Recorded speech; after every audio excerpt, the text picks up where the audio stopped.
Hello everyone, কেমন কাটলো সবার সরস্বতী পুজো বলো। দেখো আমি আলপনা দিয়েছি, বুঝতে পারছি খুব একটা ভালো হয়নি, দেখেই বোঝা যাচ্ছে অপটু হাতের। আর এটা দেওয়া হয়েছিল একটা চারচৌকো জায়গা আছে ঠাকুরের জায়গার পাশে, সেখানে। তো সরস্বতী ঠাকুর আমার হাজব্যান্ড নিয়ে এসেছে, খুব সুন্দর দেখতে হয়েছে।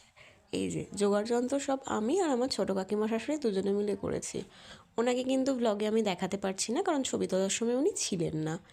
এই যে পুজো হচ্ছে, দেখো কত সুন্দর লাগছে দেখতে, কত ভালো লাগছে, তাই না? আর এই যে ফল প্রসাদ সব কিন্তু আমি গুছিয়েছি অলমোস্ট।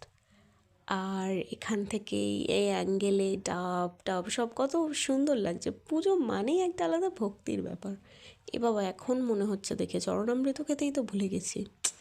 সত্যি আমার মাথায় কিছুই থাকে না। এই যে আমাদের লিটল ঠাকুরমশাই, উনি ধূপকাঠি নেড়ে নেড়ে পুজো করার চেষ্টা করছিলেন। আসলে ঠাকুরমশাই চলে যাওয়ার পরে উনি ওনার মতো আলাদা করছিলেন, করো আমার করো ছিল পুজো আর করো। কি। এই বাহ যে এটা বাহ ছিল বাহ আমার বাহ। বাচ্চা সরিয়েছি। এবার দেখো ছেলে কি করছে, দেখে যাচ্ছে আসছে, ওলে বাবা ওলে বাবালে দিল খুব সুন্দর। বাপরে বাবা, পুরো এখন লিটারালি দেখে হাসি পাচ্ছে। এই পড়াচ্ছিল, ইনি আমার শাশুড়ি মা। ছেলেকে নিয়ে ছবি তুলেছেন, আমি ছবিটা তুলে দিয়েছি। আর পাঞ্জাবিটা দুর্গাপুজোর সময়কার, এখনও গায়ে ঢলঢল করছে।